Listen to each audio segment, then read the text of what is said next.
பேசப்பட வேண்டிய பிரச்சனைகள் மடைமாற்றப்படுகிறது. இது இது எதேச்சையாக நிகழுதா இல்ல பேசப்பட வேண்டிய பிரச்சனைகள் மடைமாற்றம் செய்வதற்காகவே தாவேக்காவினர் தொடர்ந்து பல வேலைகள். அதுக்கு ஏன் திமுக ஈல்டாகிறாங்க? இல்ல அது திமுகவை பொறுத்த வரைக்கும் தாவேக்காவோட அரசியல் ஆட்டத்தையே அவர்கள் புரிந்து கொள்றதுல சிரமம் இருக்குங்கிறேன். ஏன்னா அவங்க சமகாலத்துல யங்ஸ்டர்ஸ்க்கான ஜென்சி பாலிடிக்ஸ் பண்றாங்க. நீங்க டிவிகே பண்ணக்கூடிய அரசியல் திமுக பழகுவதற்கு அவங்க பண்ணியிருக்கிறது ஒரு முதிர்ச்சியான ஒரு மூத்த அரசியல் தன்மை கொண்ட ஒரு அரசியல். இவங்களுடைய அரசியல் என்பது அதுல இருந்து முற்றிலும் மாறுபட்ட ஒரு தன்மை. நீங்க ஒண்ணுமே இல்ல, தொகுதி மறுவரையிலே பாத்தீங்கன்னா சட்டமன்றத்துல ஒரு ஸ்டாண்டு, அமித்ஷா அவர்கள் வருகிற பொழுது ஒரு நிலைப்பாடு, அப்ப ரெண்டுக்கும் நிலைப்பாடே மாறுபடுது. இல்ல அதுதானே அந்த ஸ்டாண்டு தானே அமித்ஷாவை பார்க்கும்போது என்ன பேசியிருக்காங்களோ அதுதானே தமிழ்நாட்டோட ஸ்டாண்டா. ஆமா, அதுதான் நீங்க தென்மண்டல முதல்வர்கள் மாநாட்டிலேயே அவர் அந்த கோரிக்கையை வைத்து விட்ட பின்பு நீங்க அதுக்குள்ள இன்னொரு நுட்பமான ஒரு இடம் இருக்கு பாருங்க. கிட்டத்தட்ட விஜய் அவர்கள் அதுல பேசுகிற பொழுது இப்போ Karnataka chief minister DK. Sivakumar அவர்களும் பேசினார். அவர் சொல்றாரு இந்தியாவோட மொத்த உற்பத்தியில எங்க கர்நாடகாவோட பங்களிப்பு 9% அப்படிங்கிற விஷயங்கள்லாம் தொடங்குறார். இவர் தென்னிந்தியாவினுடைய குரலா தான் ஒழிச்சுக்கிட்டே இருக்காரு. அந்த மொத்த உரையும் பாத்தீங்கன்னா 30% நிதி பங்களிப்பு நீங்க உள்ளாட்சி ஒவ்வொரு அமைப்புகள்லையும் 30% உற்பத்தி பெருக்கத்துக்கு எங்க தென் மாநிலங்கள் தான் காரணம். தென் மாநிலங்கள்ல நீங்க கடல் பாதுகாப்பை உறுதி செய்யறோம், நீல பொருளாதாரம், இது எல்லாமே அவர் பாத்தீங்கன்னா தென்னிந்தியாவுக்கான பிரதிநிதித்துவமா தன்னை முன்னிலைப்படுத்த நினைக்கிறார். அதுல வெற்றியும் பெற்றிருக்காருங்கிறேன். நீங்க பேஸ்புக்ல நேற்று கேரள முதல்வர் வி.டி. சுதீசன் அவர்களோட பேஸ்புக் பேஜ் எடுத்து பாத்தீங்கன்னா அமித்ஷா அவர்களை சந்திச்சதே அவர் ரொம்ப தாமதமா தான் போடுறாரு அவரோட சந்திப்பை. ஆனா விஜய் அவர்களை சந்திக்கிறத அவருக்கு பூங்கொத்து கொடுக்கிற படத்தை அவ்வளவு பூரிப்போட போட்டிருக்காங்க கேரள சீஃப் மினிஸ்டரோட பேஜ்ல. அப்ப இதை தான் விஜய் விரும்புறாரு. அடுத்ததா தென்னிந்தியாவினுடைய குரலா நம்ம இருக்கணும் அப்படிங்கிற இடம் நோக்கி போறாரு. அப்ப திமுகவினர் இவருடைய அரசியலை அந்த விளையாட்டை புரிஞ்சுக்கிறாரு. இவங்க விளையாட்டா பண்றாங்க. அவங்க உண்மையிலே தீவிரமா கள அரசியலை எதிர்பார்க்கறாங்க திராவிட முன்னேற்ற கழகம். இவங்க பண்ணக்கூடிய அரசியல் இன்னைக்கும் நார்த் இந்தியால அதிகமான பேர் ரீல்ஸ் போடுறாங்க. கிட்டத்தட்ட தமிழ்நாட்டுல பொற்கால ஆட்சி நடக்குது அப்படிங்கிற வகையா ரீல்ஸ் போடுறதா இருக்கலாம். இது எல்லாமே நீங்க கேட்டீங்க திமுக ஏன் இதுக்கு ஈல்ட் ஆகுறாங்கிற விஷயம். இப்ப இவங்க திமுக என்ன நினைச்சிருக்கலாம்னா, ஒருவேளை நம்ம இந்த கார் கொடுக்குறோம்னு வேண்டான்னு சொன்னோன்னே பாருங்க அவங்க மக்கள் சார்பு நிலைப்பாடு எடுக்கிறாங்க, அதனாலதான் 59 பேர் கார் வேண்டாங்கிறாங்க, 59 எம்எல்ஏக்கள் கார் வேண்டான்னு சொல்லிட்டாங்க அப்படின்னு இவங்களுக்கு அதுல ஒரு மைலேஜ் கிடைக்கும் அப்படின்னு கூட திமுக நினைச்சிருக்கலாம். பட் அதை ஆதவர்ஜனா அடுத்து ஒரு வார்த்தையை பேசி அதை டேமேஜ் பண்றாருல. அப்படி டேமேஜ் பண்ணும்போது திமுக இன்னும் ஆழமாக அதுக்கு கவுண்டர் கொடுத்துருக்கணும்ல. இப்ப நீங்க அன்னைக்கு உதாரணத்துக்கு தான் சொல்றேன், அன்னைக்கு 900 கோடி விவகாரம் சர்ச்சையாகுது. அப்பாட்ட போய் கேளு, மாமனாட்ட போய் கேளுன்னு கேக்குறாங்க. அந்த நேரத்துல தேர்தல் பத்திரம் அப்படிங்கிறது யார் வேணாலும் யார் பேர்லயும் எடுக்கலாம் ஒன்று. இன்னொன்று 900 கோடி வாங்கினமே தமிழ்நாட்டுல லாட்டரி வந்துருச்சா அப்படிங்கிற வார்த்தையை அவர் கேட்டிருக்கலாம்ல. அப்ப அது இன்னும் அதிகமான தாக்கத்தை ஏற்படுத்திருக்கல. அப்ப சமகாலத்துல தாவேக்காவினருக்கான பதில் அப்படிங்கிற அளவுல திமுக அதை கையாளல அப்படின்னு தான் பாக்குறேன்.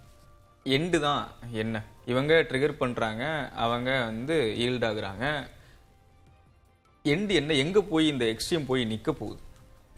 இல்லை, இது திரும்ப திரும்ப திரும்ப இந்த பர்சனல் விஷயங்களை அவங்க ட்ரிகர் பண்ணிக்கிட்டே இருக்கிறது, அது ஒரு கேஸ்கேடாக தொடர் வினையாக நகர்ந்துக்கிட்டே போச்சு அப்படின்னா அது ஏதோ ஒரு பாயிண்டில் பஸ்ட் ஆகக்கூடிய இடத்துக்கு போய் சேரும். அது நம்ம பேசக்கூடிய இவ்வளவு பாரம்பரியம் மிக்க தமிழ்நாட்டினுடைய சட்டமன்றம், அதனுடைய மாண்பு, இது எதற்கும் எந்த வகையிலும் குந்தகம் ஏற்படுத்தத்தக்கதாக வந்துவிடக்கூடாது என்கிற அச்சம் தான் இப்போதைக்கு எனக்கு இருக்கிறது. அந்த அளவுக்கு இல்லையே, யார் எப்ப எப்படி ரியாக்ட் பண்ணுவாங்கங்கிறது உடனே ரியாக்ட் பண்றாங்க. அந்த அளவுக்கு ரியாக்ட் பண்றாங்களா நீங்க சொல்ற அந்த பாயிண்ட் வரை அக்யூமுலேட் ஆகிக்கிட்டே வரக்கூடியது என்ன ஆகுது? ஏன்னா ஒவ்வொரு நாள் முடிந்த பிறகும் நீங்க பல நாள் நீங்க ஆதவர்ஜுனா அவர்கள் இந்த அந்த மாணவன் கோவை அமுதன் விஷயமோ மற்ற விஷயங்கள் வரும்போது அவர் அடுத்த நாள் ரொம்ப அக்ரெசிவா போதைப் பொருள் முழுக்க முழுக்க 2020க்கு பிறகு உங்கள் ஆட்சியில் தான் பேசினார். பட் அதற்கு முந்தின நாள் இந்த திருவெற்றியூர் மாணவன் வீட்டுக்கு போன போது அங்க இருந்தவர்கள் அவங்களை அப்ரோச் பண்ணி பேசுறதுக்கு தான் அவங்க ஆதவண்ணா இதை கேட்டுட்டு போங்கன்னா நாளைக்கு எங்களுக்கும் இந்த நிலைமை தான் வருமா, இந்த ஏரியாவில் போதைப் பொருள் நடமாட்டம் இப்படி இருக்குன்னு ஒரு ஆற்றாமையில தான் அவங்க பின்னாடியே விரட்டிட்டு வர்றதுக்கான ஒரு அட்டெம்ப்ட் ட்ரை பண்றாங்க.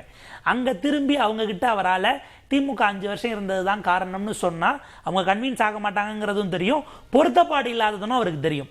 அவர் ஆனால் அந்த விஷயம் அன்றைக்கு ரீல்ஸாக எப்படி விர்ச்சுவலா போச்சு அப்படிங்கிறதுனுடைய இம்பாக்ட் ட்ரிகர் ஆனதும் சேர்த்து தான் சட்டமன்றத்தில் அவருடைய திமுக தான் இங்க போதை சார்ந்த விஷயங்களுக்குள்ள உங்க ஆட்சியில் உங்களுடைய இயலாமை தான் காரணம் அப்படின்னு அவர் ரியாக்ட் பண்ண இடமா இருந்துதா என்கிற கேள்வி இருக்கு. இப்ப ஒவ்வொரு நாள் ரீல்ஸ் விஷயங்கள் முடிஞ்ச பிறகு அன்றைக்கு ஈவினிங் அதனுடைய பெர்ஃபார்மன்ஸ் என்னவா இருக்கு, இல்லை இவங்க வீடியோனுடைய ரீச் என்ன, அது என்னவாகுது, அதனுடைய டேமேஜ் எப்படி இருக்கு, டேமேஜ் கண்ட்ரோல் என்னன்னு ஒவ்வொரு நாள் முடிய இவங்க உட்கார்ந்து பார்க்குறாங்களோ என்கிற விஷயமும் வருகிறது. நீங்க உதாரணத்துக்கு பார்ட்டி ஃபண்டுன்னு சொன்னோம், எந்த பார்ட்டின்னு நான் தான் சொல்லவே இல்லையேன்னு ஒரு முறை முதலமைச்சர் கேட்டார். அன்னைக்கு பார்ட்டி ஃபண்டுனதும் இவங்க எழுந்த அந்த விஷயங்கள் லைவ்ல அவங்க சைட் கேமரா இருக்குங்கிற உணர்வே அவங்களுக்கு இல்லை. ஏன்னா அதுக்கு முன்பாகலாம் அது பாதியிலே கட்டானதுனால காட்டவே மாட்டாங்க சார். ஒரு நாள் எல்லாம் சிஎம் இருக்காருன்னு நினைச்சுக்கிட்டு சிஎம் இல்லாதனைக்கு இந்த இந்தியா டுடே கான்க்ளேவ் போன அன்னைக்கு பண்ணிட்டாங்க. சிஎம் காட்டுறதுன்னா அவர் பேசும்பொழுது மட்டும் காட்டினாதுன்னா அவருடைய ரியாக்ஷன்ஸும் மீமா ஆகுது அல்லது டெம்ப்ளேட் ஆகுதுங்கிறத அவங்க சென்ஸ் பண்ணிட்டு தான் கான்சியஸாக காட்டாமல் இருக்காங்க. அவருக்கான யூஎஸ்பியே எல்லா நேரமும் அவர் அவைலபிளாக இல்லாமல் இருக்கிறது தாங்கிறத இன்னமும் அவர்கள் உறுதியாக நம்புகிறார்கள். மானிய கோரிக்கையில் ஏறத்தாழ அவர் 17 சப்போர்ட் போலியோஸ் வச்சிருக்கிறார். 17க்கும் அவர் பேச மாட்டாருங்கிறதுல பிரித்து கொடுத்ததுல இருந்தே ஈஸியாக நீங்கள் பார்த்துட முடியாதுங்கிற அந்த விஷயத்தை அவர் முதலமைச்சர் ஆன பிறகும் கொண்டு போக வேண்டும்ங்கிறதுல தாவேகா கவனமாக இருக்கிறது. அவருக்கான அந்த இமேஜ் பாதுகாக்கப்பட வேண்டும். அதுதான் அவருக்கான வெற்றி அப்படிங்கிறதுலேயே அவங்க பார்க்குறாங்க. நம்ம கம்மிங் பேக் டு இங்கே வந்தோம்னா இப்போ இந்த மாதிரியான ரீல்ஸினுடைய பேக்கெண்ட்ஸை வரும் பொழுது நான் சொல்ல வந்தது, அவங்க எந்த பார்ட்டினே சொல்ல நீங்கள் ஏன் ரியாக்ட் பண்ணுறீங்க, எழுந்து போகும்போது யாரோ ஒரு கையை நீட்டினார், இதெல்லாம் ட்ரோல் ஆனதுனால தான் பட்ஜெட் இன்னும் அவங்க வெளிநடப்பு பண்ணாமல் உள்ளே உட்காந்தாங்க. தெரியும், முந்தின நாள் உதயநிதி கைது நடக்கிறது, ஏதோ ஒரு ரசாபாசம் ஆயிரும், ரொம்ப சார்ஜ் அட்மாஸ்பியரா இருக்கு, கொஞ்சம் ஸ்பார்க் ஆனா கூட முடிஞ்சிருங்கிற வகையில எல்லாரும் பார்க்கும் பொழுது எதுவுமே பண்ணாம உள்ள உட்கார்ந்து இல்ல. அது அந்த ஒரு இடத்துல நீங்க இந்த கருத்து அன்னைக்கு எல்லாரும் எதிர்பார்த்தாங்க. அது உண்மைதான். ஏனென்றால் அதற்கு முந்தின நாள் உதயநிதி கைது செய்யப்பட்டிருக்கிறார். ஸோ பட்ஜெட்டில் இன்னைக்கு அரசியல் அவங்க வெளிநடப்பு ஏன் செய்யலைன்னு அதுக்கு இன்னொரு முக்கியமான காரணம் இருக்கு. ஏனென்றால் இவங்க வெளிநடப்பு செஞ்சிருந்தாங்கன்னா அந்த இடத்தை யார் அங்கே உட்கார்ந்துருப்பாங்க? அதிமுகங்கிற ஒரு கட்சி இருக்கு, அது அந்த ஸ்பேஸை நிரப்பிடும் இல்லையா? முன்னா மாதிரி கிடையாது. முன்னாடி ஒரு திமுக வெர்சஸ் அதிமுகன்னு இருந்தது. அவங்களோட இருந்த கட்சிகள் எல்லாமே சிறிய கட்சிகள். இன்று எதிர்க்கு தரப்பில் ஒரு காலத்தில் ஆளுங்கட்சி எதிர்கட்சியாக இருந்த நீங்கள் இன்று அவர்கள் ஒரே வரிசையில் உட்கார்ந்து இருக்கிறார்கள். திமுக மட்டும் வெளிநடப்பு செஞ்சு போயிருந்தான்னு வச்சுங்களேன், அந்த இடம் அந்த ஸ்பேஸ் அன்னைக்கு அது அதிமுகவுக்கு போயிடும். ஸோ அரசியல் ரீதியாக திமுக ரொம்ப கேர்ஃபுல்லாக காய்களை நடத்த வேண்டியிருக்கு. ஒரு பக்கத்தில் அவங்க தாவேகாவுக்கு டஃப் ஃபைட்டு கொடுத்து அதை அந்த புதிய அரசியல் தளத்தை அவங்க அதை ஃபேஸ் பண்ண அதே சமயத்தில் இந்த இருக்கிற ஸ்பேஸை வேற யாருக்கும் ஒரு எதிர்க்கட்சி கட்சிக்கான ஸ்பேஸை வேற யாரும் ஆக்குபை பண்ண விட்டுறக்கூடாது. அதிமுக ரொம்ப ஒரு ஒரு ஒரு கிரைசிஸ்ல இருக்குன்னாலும் அது ஒரு பெரிய கட்சி தானே, இந்த ஊர்ல நிறைய ஓட்டு வாங்குற கட்சி தானே, அது ஒரு ரோலர் கோஸ்டர் தான், இப்படி ஏறி இறங்குற. ஸோ இந்த 2 டாஸ்க் இருக்கு. ஒரு பக்கம் தாவேகாவை ஃபேஸ் பண்ணது, இன்னொரு பக்கமும் அதிமுகவும் தங்களுக்கான இடத்தை உள்ளே நுழைந்து ஆக்கிரமித்துக் கொள்ளக்கூடாதுங்கிறதுல திமுக தெளிவா இருக்கனால தான் அன்னைக்கெல்லாம் வெளிநடப்பு நடத்தலைங்கிறது என்னுடைய ஒரு ரொம்ப ஒரு புரிதல். அது நான் சரியா தவறான்னு தெரியாது. நீங்க இன்னொன்னு என்ன பேசுனா, நம்ம எல்லாரும் பேசுறோம் இது எங்க போகும், அவர் சொல்றாரு அது வெடிச்சு சார், இது என்ன? இது ஜனநாயகத்தில் ஒரு பெரிய என்ன, நீங்க எப்பவுமே தனிநபர்களை சுற்றி நம்ம அரசியலை வடிவமைப்பதனால வரக்கூடிய சிக்கல்கள், நீங்க அந்த தனிநபர்களுடைய அந்த பிம்பத்தை தொடர்ந்து அது சிதைய விடாம நம்ம காக்க வேண்டிய ஒரு நிலைமையில இருக்கிறோம். அதுதான் இருக்கு. இப்போ விஜய்ங்கிற ஒரு மனிதரை நம்பி அந்த கட்சி முழுக்க வேற என்ன ஐடியாலஜி எது சொல்லலாம், அவங்க சொல்லலாம், எது வேணா சொல்லலாம். ஆனால் ஒட்டுமொத்தமாக இந்த வெற்றி பெற்றது இது விஜய் என்ற ஒரு தனி மனிதரின் ஒரு செல்வாக்கு. இது நீங்க பெரும்பாலான பிராந்திய கட்சிகளுக்கு எல்லாமே ஒரு தனிநபரை அல்லது குடும்பங்களை நம்பி இருக்கக்கூடிய ஒரு சூழல் இருக்கு. அதனாலதான் பிஜேபியை இதற்கு எதிராக பயன்படுத்தி, காங்கிரசுக்கு எதிராக பயன்படுத்தி ஒரே குடும்பத்தை சேர்ந்தவர்கள் ஆண்டார்கள். நாங்க நினைச்ச நேரத்தில் இவன் அத்வானி மாதிரியான ஒரு ஆளையே தூக்கி போட்டுட்டு ஒரு திடீர்னு ஒருத்தரை எங்களால் கொண்டு வர முடியும், மோடியை தான் நீங்க பார்த்துக்கிட்டு இருக்கீங்க, மோடியை விட்டுக்கிட்டு இன்னொன்று என்ன கொண்டு வர முடியும், RSS மெசேஜை கன்வே பண்றாங்க. இந்த தனிநபர் சார்ந்த ஒரு அரசியல் இருக்கும் வரைக்கும் இந்த மாதிரியான எதிர்வினைகள் சட்டப்பேரவையில் நடந்துகிறது. கேரளாவில் கூட நீங்க பாருங்க, கம்யூனிஸ்ட் கட்சி இருக்கிற அவங்க சீஃப் மினிஸ்டர் மாத்திடுவாங்க, 2 டென்வருக்கு மேல அமைச்சர் நிக்கல. அவர் பினராயி விஜயன் விஷயத்துல மட்டும் அவங்க கொஞ்சம் இது கொடுத்தாங்க. காங்கிரஸ்லயும் நம்மளுக்கு கடைசி நேரம் வரைக்கும் யாரு சீஃப் மினிஸ்டர் வரும்னு தெரியாது. இந்த மாதிரி ஒரு நீங்க நம்மளை ஆண்ட இங்கிலாந்துல இருக்கிற பாருங்க, எத்தனை பிரைம் மினிஸ்டர் மாறி இருக்கிறாங்க. கட்சிக்குள்ள கடும் எதிர்ப்பு வரச்சிலையோ அல்லது நடத்த முடியாதுன்னு நினைக்கிறச்சிலையோ அவர்கள் தன்னால் முன் ரிசைன் பண்ணிட்டு போயிடுவாரு. இந்த ஒரு மேம்பட்ட ஜனநாயகம்லாம் நம்ம ஊர்ல கிடையாது. அதனால தான் நம்ம இப்படி சட்டப்பேரவையிலையும் நாடாளுமன்றத்திலையும் இப்படி ஒவ்வொருத்தரையா அடிச்சுக்கிட்டு தனிநபர் திட்டு பேசிக்கிட்டு, அங்கேயும் தனிநபர் இல்லைன்னு சொல்லுவாங்க, நீங்க ஃபெயில் பண்ணிட்டீங்க, அவன் சொல்லச்சில ரொம்ப குற்றச்சாட்டுகள் வரச்சில அந்த ஆளே ஒதுங்கி போட்டுருவான். அது நம்ம ஊர் அந்த மெச்சூர்டு டெமோக்ரஸியை நம்ம அச்சீவ் பண்ணவே இல்லை. அதனால இது இப்படிதான் நடந்துட்டு இருக்கும். ஓகே, நீங்க கேட்ட கேள்வியிலே துணை கேள்வியா ஒண்ணு, இப்போ சாரு சொன்னது ஒண்ணு, இதுல விஜய் அதிகமாக பேசவே மாட்டார். அவரை வந்து மறைச்சு வச்சுக்கிட்டே இருக்காங்க. இப்போ ஆதவ் தான் திரும்ப திரும்ப பேசுறாரு அப்படின்னா அதுவும் ஒரு ஸ்டேட்மெண்ட்டா மாறக்கூடிய வாய்ப்பு இருக்கிறதுல. ஆதவ் விசஸ் உதயநிதி அப்படின்னு மாறலாம், எதிர்க்கட்சிகள் அதை மையமிட்டு பேசலாம். அப்போ விஜய்க்கு உண்டான மைலேஜ் அரசியல் ரீதியா குறையாதா? இல்லை, அந்த இடம்ங்கிறது அஃப்கோர்ஸ் ஆதவ் வந்து ஆன் பெர்ஃபார்மன்ஸ் அன்னைய தேதியில் அவர் தான் ஓவர் பெர்ஃபார்ம் பண்ணதாக, ஓவர் ஸ்கோர் பண்ணதாக, ஓவர் த போர்டு போய் தான் பேசுவதாக இருக்கும். மோரார்லெஸ் பார்த்தீங்க அப்படின்னா சட்டமன்றத்தில் மிக அதிகமாக இப்போ நேற்றைக்கு மீனவர் அந்த விவகாரம் இதுலேயே கூட மீன்வளத்துறை அமைச்சர் வேறொரு விஷயத்துக்கு பேசுகிறார். பட் இதை எலாபரேட்டாக ப்ரீஃப் பண்ணி அவைக்கு தகவல்களை சொன்னது அமைச்சர் ஆதவ் அர்ஜுனா தான். அது அங்கே வெளிநாட்டில் என்ன நடந்ததுங்கிறதுல தொடங்கி சபைக்கு அதுக்கான ப்ரீஃப் கொடுக்கக்கூடியதாக அவர் தான் மாறுகிறார்.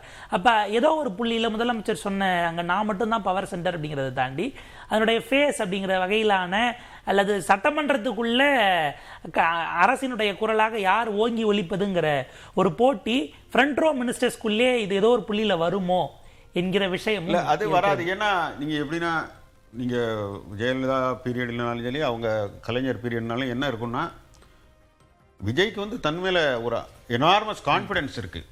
அதனால் இவங்கள் பதில் சொல்வதனாலேயோ தன்னை மீறி அவர்கள் போயிடும். அவங்களுக்கு அந்த ஸ்பாட்லைட்டு வேணும். அந்த சமயத்தில் ஸ்பாட்லைட் போனால் அதுக்காக அவர்கள் வந்து விஜயினுடைய தலைமைக்கு ஒரு சேலஞ்சாலாம் மாற முடியாது.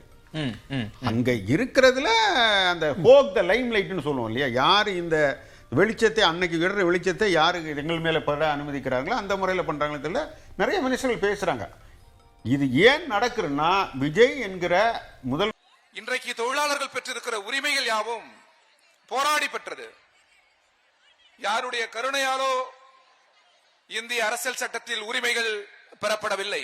அனைத்தும் ரத்த சிந்தல், உயிர் பலி, போராடி போராடி வழக்குகளை சந்தித்து செத்து மடிந்த பிறகுதான் உழைப்பாளி மக்களுக்கு சட்டங்களில் உரிமை நிலைநாட்டப்பட்டிருக்கிறது. அந்த வகையில் அவர் வேண்டுகோள் விடுத்தது தமிழ் மரபு. ஆனால் நாம் போராட்ட குரலை எழுப்பி எங்கள் உரிமையை நிலைநாட்டுங்கள் என்று நாம் அரசுக்கு தெரிவிக்கிறோம். எனவே இது நமது ரைட்ஸ், உரிமை, இது சட்டப்படி உரிமை. அதாவது ஜெயலலிதா அம்மையாருக்கான ஓபிஎஸ் மாதிரி இவருக்கு யார் ஆவது அப்படின்னுட்டு அவங்களுக்குள்ள ஒரு காம்படிட்டிவ் ஸ்டேஜாகவும் அதை பயன்படுத்திக்கிறாங்களோ என்கிற ஒரு பார்வை. விஜய் ஜெயலலிதா அவர்களுடைய காலத்தில் ஆர்பி உதயகுமார் சட்டமன்றத்தில் செருப்பு கூட போடாமல் வருவார். அம்மா இருக்கிற இடம் எங்களுக்கு கோயில், அந்த கோயிலில் செருப்பு போடாம அந்த அளவுக்கு ஒருத்தர் வந்து யார் அதிகமாக ஈர்க்கிறது அப்படிங்கக்கூடிய விஷயத்தில் போவாங்க.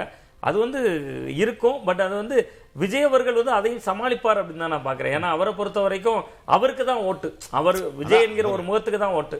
நீங்க இதே ஆதவர்ஜனா, நிர்மல்குமார் எத்தனை முகங்கள் இருந்தாலும் அதிமுக உங்களுக்கு அப்படி இல்லை. இப்ப கரூர் விஜயபாஸ்கர், விராலிமலையம் விஜயபாஸ்கர் ஒவ்வொருத்தருக்கும் ஒரு அடையாளம் இருந்தது. ஆனா இங்கே ஜெயிச்ச 107 பேரும் விஜய் என்கிற ஒற்றை புள்ளி தானே. அதனால வந்து அவருக்கு அது எந்த நெருடலாவும் இருக்காது. அவர்கிட்ட யார் இருக்கிறாங்க அப்படிங்கறதுல ஒரு போட்டி நடந்துகிட்டே தான். ஓகே.